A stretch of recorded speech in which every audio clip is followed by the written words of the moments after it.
कुरान को जलाने को लेकर शुरू हुआ विवाद अब इस्लामिक देशों तक पहुंच चुका है, जहां तमाम इस्लामिक देशों ने स्वीडन के खिलाफ एकजुट होते हुए हमला बोल दिया है। हमला बोलने वालों में पाकिस्तान भी शामिल है। इसके अलावा इसे लेकर तुर्की, मिस्र समेत सऊदी अरेबिया ने भी इस पर भारी नाराजगी जताई है। दरअसल स्वीडन के स्टॉकहोम सेंट्रल मस्जिद के बाहर बकरीद के मौके पर कुरान जलाई गई थी। कुरान जलाने की इस घटना ने इंटरनेट पर तहलका मचा दिया था, जिसके बाद इसका वीडियो सोशल मीडिया पर वायरल हो गया। फुटेज में एक प्रदर्शनकारी कुरान को उछालता, जलाता हुआ और स्वीडन का झंडा लहराता नजर आ रहा है। चौंकाने वाली बात यह है कि स्वीडन की सरकार ने कुरान जलाने की घटना पर इस प्रदर्शनकारी के खिलाफ कोई कार्रवाई नहीं की, बल्कि सरकार ने अभिव्यक्ति की आजादी के तहत इसकी इजाजत दी थी। लेकिन अब दुनिया भर के इस्लामिक देशों ने स्वीडन के खिलाफ मोर्चा खोल दिया है। तुर्की के विदेश मंत्री हकन फिदान ने कुरान जलाने की घटना को घिनौनी घटना करार दी। ईद उल अजहा के मौके पर स्वीडन में हमारी पवित्र किताब कुरान के खिलाफ की गई घिनौनी हरकत की निंदा करता हूं। अभिव्यक्ति की स्वतंत्रता के नाम पर इस तरह के इस्लाम विरोधी कृत्यों की अनुमति देना अस्वीकार्य है। इस तरह के जघन्य कृत्यों को अनदेखा करना अपराध में सहभागी होना है। उधर राष्ट्रपति तैयब अर्दोआन का भी इस मामले को लेकर बयान आया है। उन्होंने कहा है कि अगर आप तुर्की के मुसलमानों के धार्मिक भावनाओं का सम्मान नहीं करेंगे, तब हमारी तरफ से आपको नेटो में कोई समर्थन नहीं मिलेगा। उधर इस मामले को लेकर पाकिस्तान के विदेश मंत्रालय ने भी एक बयान जारी किया है और कहा है कि अभिव्यक्ति की स्वतंत्रता के नाम पर भेदभाव, नफरत और हिंसा को बढ़ावा देने वाले कृत्यों को सही नहीं ठहराया जा सकता है। बयान में आगे कहा गया है कि अंतर्राष्ट्रीय कानूनों के तहत देश धार्मिक घृणा की वकालत करने वालों पर रोक लगाने के लिए बाध्य है। पश्चिमी देशों में पिछले कुछ महीनों के दौरान बार बार हो रही ऐसी इस्लामोफोबिक घटनाएं उस कानूनी ढांचे पर गंभीर सवाल उठाती हैं जो इस तरह के नफरत भरे कृत्यों की अनुमति देता है।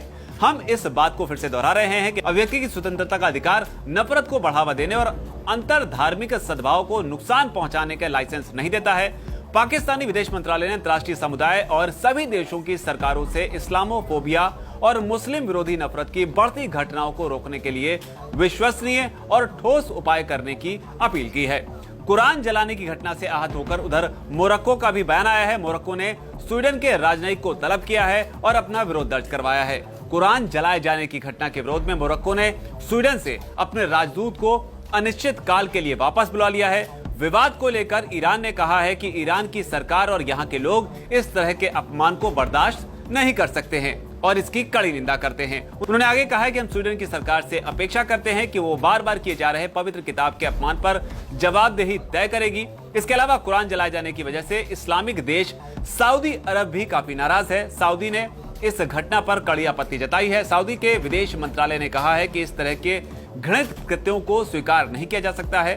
मंत्रालय ने अपने बयान में कहा है, इन घृणित और बार बार किए जा रहे कृत्यों को किसी भी औचित्य के साथ स्वीकार नहीं किया जा सकता है। ऐसे कृत्य स्पष्ट रूप से नफरत और नस्लवाद को उकसाते हैं। ये सहिष्णुता, संयम और चरम मंथ खत्म करने के मूल्यों को आगे बढ़ाने के अंतर्राष्ट्रीय प्रयासों के विरुद्ध हैं। ऐसे कृत्य नागरिक और देश के बीच संबंधों में पारस्परिक सम्मान को कम करते हैं। सऊदी ने आगे कहा है कि स्वीडन ने अपने अंतर्राष्ट्रीय जिम्मेदारियों की अनदेखी की और सामाजिक मूल्यों के प्रति सम्मान की कमी दिखाई है। इस घटना के जरिए स्वीडन ने इस तरह की घटना होने दी जो शांति और सुरक्षा पर नकारात्मक प्रभाव डालती है। इतना नहीं, सऊदी ने अभिव्यक्ति की स्वतंत्रता के नाम पर इस तरह के जघन्य कृत्यों को सही ठहराने को अस्वीकार करार दिया है। मिस्र के विदेश मंत्रालय ने भी इस घटना पर चिंता व्यक्त करते हुए एक बयान जारी किया है। मिस्र पवित्र कुरान को जलाने के बार बार होने वाली घटनाओं और हाल ही में कुछ यूरोपीय देशों में इस्लामोफोबिया और ईश निंदा के अपराधों में बढ़ोतरी को लेकर गहरी चिंता व्यक्त करता है। साथ ही हम मुसलमानों के धार्मिक मान्यताओं को प्रभावित करने वाले इस तरह के सभी कृत्यों को अस्वीकार करते हैं। हालांकि इस बीच आपको याद दिला दें कि मिस्र वही देश है जहां से अभी हाल ही में प्रधानमंत्री मोदी अपना विदेशी दौरा पूरा कर भारत वापस लौटे हैं। इसके अलावा कुरान जलाने को लेकर इराक की तरफ से भी बयान आया है। इराक ने इसे नस्लवादी और गैर जिम्मेदाराना करार दिया है। ईरान ने कहा है कि चरमपंथी और शांत दिमाग वाले लोगों द्वारा बार बार पवित्र कुरान की प्रतियां जलाने की निंदा करते हैं। इराकी सरकार ने बाकायदा इसे लेकर एक बयान भी जारी किया है और लिखा है, ऐसे कृत्य को अंजाम देने वाले न केवल नस्लवादी बल्कि हिंसा और नफरत को भी बढ़ावा देते हैं। हम इसकी कड़ी निंदा करते हैं। इसके अलावा इराक की ओर से कहा गया है कि स्वीडन इस्लाम के प्रति शत्रुतापूर्ण रवैया रखता है। उन्होंने इराक के लोगों से आग्रह किया है कि वो राजधानी बगदाद में स्वीडन के दूतावास के बाहर प्रदर्शन के लिए जमा हो और स्वीडन के राजदूत को वापस भेजने की हम मांग करें। इसके अलावा कुरान जलाने को लेकर इस्लामिक देश जॉर्डन ने भी अपनी नाराजगी जाहिर की है। जॉर्डन की सरकार ने अपने बयान में कहा है कि पवित्र कुरान को जलाना खतरनाक नफरत को बढ़ावा देने का काम है। ये इस्लामोफोबिया है जो हिंसा को उकसाता है और धर्मों का अपमान करता है। इसे अभिव्यक्ति की स्वतंत्रता नहीं माना जा सकता है। उधर कुवैत ने भी इसे लेकर एक बयान जारी करते हुए स्वीडन की आलोचना की है।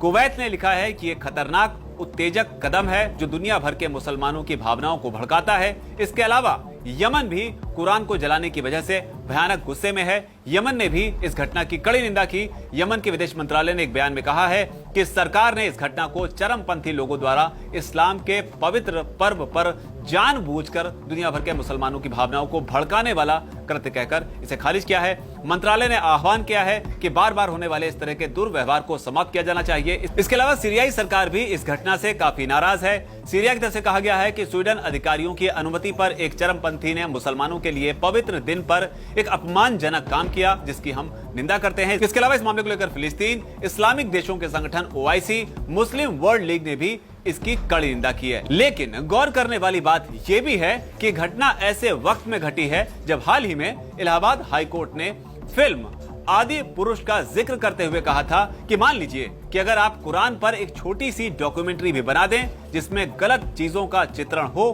तो आप देखेंगे कि क्या होगा। हालांकि इसके बाद कोर्ट ने यह भी स्पष्ट किया था कि यह किसी एक धर्म के बारे में नहीं है। यह संयोग है कि इस मुद्दे का संबंध रामायण से है, अन्यथा न्यायालय सभी धर्मों का है।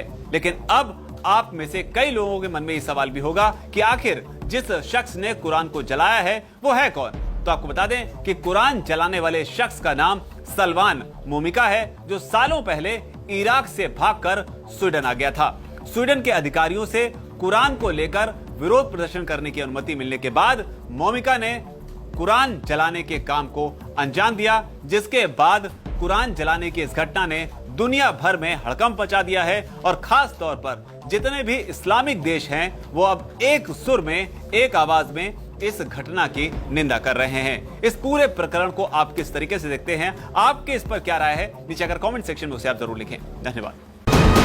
VK न्यूज, राष्ट्र के नाम।